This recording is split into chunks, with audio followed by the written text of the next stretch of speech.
వీళ్ళమ్మే నాసిరిక మందుకు ఈ కల్తీ లిక్కర్కు మన రాష్ట్రంలో 25% మంది ఎక్కువ చచ్చిపోతున్నారు పక్క రాష్ట్రాలతో పోలిస్తే. లివరు కిడ్నీలు చెడిపోయి. ఎవరైనా పట్టించుకుంటున్నారా అన్న? ఎవరైనా పట్టించుకుంటున్నారా? అది కూడా ఓన్లీ క్యాష్ అట కదా, నో డిజిటల్ పేమెంట్స్ అట కదా. ఏమైతుందన్నా? సేల్స్ ట్యాక్స్ ఎక్కడ? స్టేట్ ట్యాక్స్ ఎంత? సెంట్రల్ ట్యాక్స్ ఎంత? ఎంత అమ్ముతున్నారు?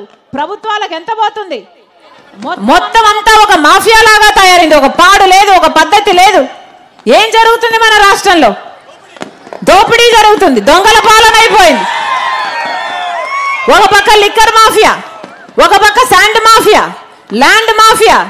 ఎవరు ఎమ్మెల్యేలైనా ఎవరు ఎంపీలైనా మొత్తం అందరూ భూ కబ్జాలు చేస్తున్నారు, లేకపోతే మైనింగ్ మాఫియాలు చేస్తున్నారు, లేకపోతే ఇసుక మట్టి గ్రావెల్ దోపిడీ చేస్తున్నారు, యథేచ్ఛగా చేస్తున్నారు, పోలీసుల కళ్ళ ముందే చేస్తున్నారు. ఏం జరుగుతుంది మన రాష్ట్రంలో? ఒక్కటైనా సరిగ్గా వ్యవహరిస్తున్నారా? కనీసం లా అండ్ ఆర్డర్ అయినా సరిగ్గా ఉందా అంటే కేజీల కొద్ది కంటైనర్లలో వస్తుంది డ్రగ్స్ మన రాష్ట్రానికి. ఎక్కడ చూసినా గంజాయి ఉంది. మన బిడ్డల భవిష్యత్ ఏం కావాలి? మన రాష్ట్రం ఏం కావాలి?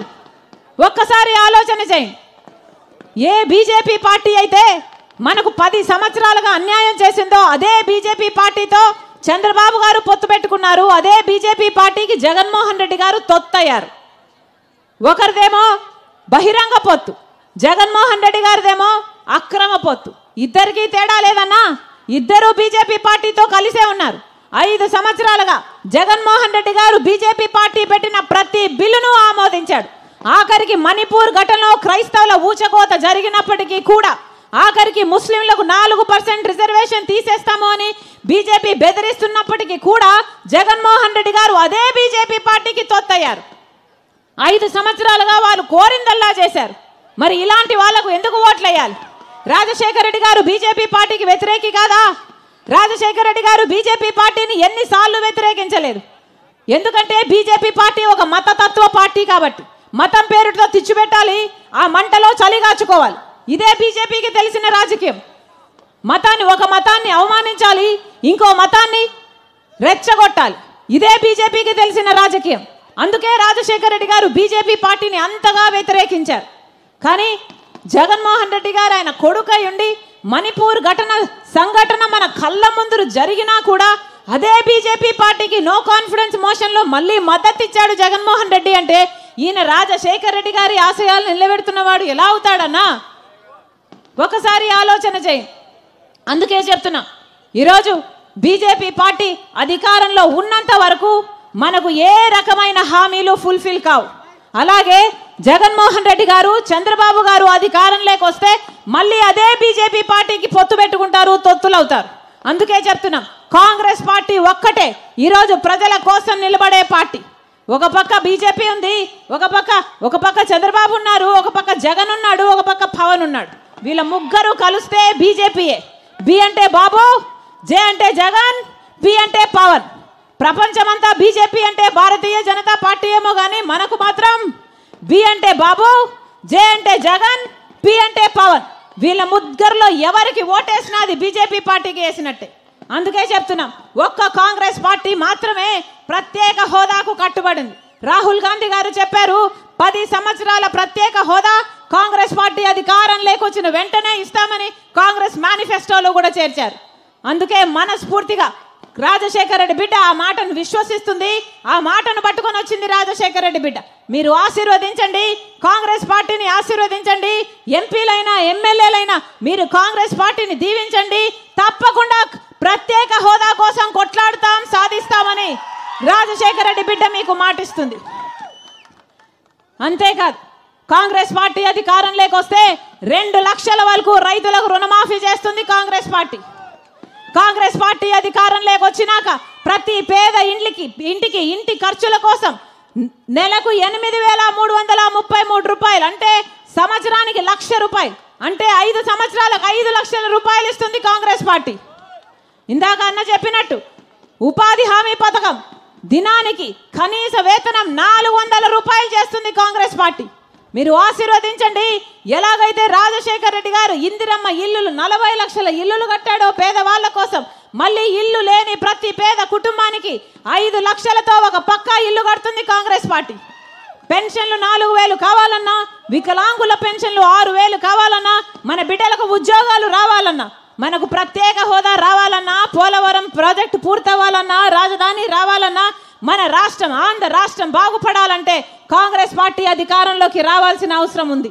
అందుకే రాజశేఖర రెడ్డి బిడ్డ ప్రతి అన్నను, ప్రతి తమ్ముని, ప్రతి అక్కను, ప్రతి చెల్లిని శిరస్సు వంచి చేతులు జోడించి మనస్ఫూర్తిగా ప్రార్థిస్తుంది. కాంగ్రెస్ పార్టీ అభ్యర్థిగా కొప్పుల రాజన్న గారు నిలబడ్డారు. మీరు ఆశీర్వదించండి. ఈ బిడ్డ మీ బిడ్డ కలెక్టర్గా మీకు 4 ఏళ్లు సేవ చేశాడు. ఆ తర్వాత రాజశేఖర రెడ్డి గారి ప్రభుత్వంలో కూడా రాజశేఖర రెడ్డి గారి అడ్మినిస్ట్రేషన్లో పనిచేశాడు. నాకు తెలిసిన వ్యక్తి, నమ్మకంగా ఉన్న వ్యక్తి, ప్రజల కోసం ఆశించే వ్యక్తి, ప్రజల కోసమే బ్రతకాలనుకుంటున్నాడు. తప్పకుండా ఆశీర్వదించండి. మీ గొంతైతాడు, మీ బలమైతాడు, అవసరమైతే ఢిల్లీలో పోరాటాలు కూడా చేస్తాడని మనస్ఫూర్తిగా మాటిస్తున్నాం. అలాగే ఎమ్మెల్యే అభ్యర్థి నా తమ్ముడు కిరణ్, మనస్ఫూర్తిగా ఆశీర్వదించండి. మీ బిడ్డ మీకు అందుబాటులో ఉండే బిడ్డ, మీరు పిలిస్తే పలికే బిడ్డ, మీ అవసరాలను తీర్చే బిడ్డ, మీకు సేవ చేయాలనుకుంటున్న బిడ్డ, మనస్ఫూర్తిగా ఆశీర్వదించాలని మీ రాజశేఖర రెడ్డి బిడ్డ శిరస్సు వంచి చేతులు జోడించి మనస్ఫూర్తిగా ప్రార్థిస్తుంది. జోహార్ వైఎస్ఆర్, జోహార్ వైఎస్ఆర్, జోహార్ వైఎస్ఆర్. హస్తం గుర్తుకే, హస్తం గుర్తుకే, హస్తం గుర్తుకే అన్నా. గుర్తు ముఖ్యం. హస్తం గుర్తన్నా, హస్తం గుర్తు అభయ హస్తం అవుతుంది, అభయ హస్తం అవుతుంది. హస్తం గుర్తు రాజశేఖర రెడ్డి గారి గుర్తు. అన్నా ఆశీర్వదించండి అన్నా, మంచి రోజులు వస్తాయి. ఆశీర్వదించండి అన్నా, ఆశీర్వదించండి అమ్మ, ఆశీర్వదించండి అమ్మ, ఆశీర్వదించండి. ఈ సభను ఇంత జయప్రదం చేసిన కాంగ్రెస్ పార్టీ కార్యకర్తలకు, నాయకులకు అందరికీ కూడా, ఇక్కడికి విచ్చేసినటువంటి అక్క చెల్లెమ్మలకు, అదేవిధంగా మా మీద నమ్మకంతో మాకు అవకాశం ఇచ్చిన పిసిసి చీఫ్ గారికి, కాంగ్రెస్ పార్టీ నాయకులకు అందరికీ కూడా, మీడియా మిత్రులకు, అదేవిధంగా సహకరించినటువంటి పోలీస్ సిబ్బందికి అందరికీ పేరు పేరున చేతులు జోడించి హృదయపూర్వకంగా నమస్కరిస్తూ కృతజ్ఞతలు తెలియజేస్తున్నాం. జై హింద్, జై కాంగ్రెస్.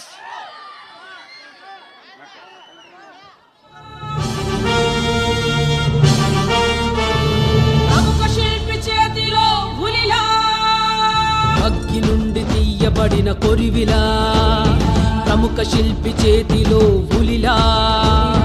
అగ్గి నుండి తీయబడిన కొరివిలా, ప్రముఖ శిల్పి చేతిలో ఉలిలా. గురి తప్పని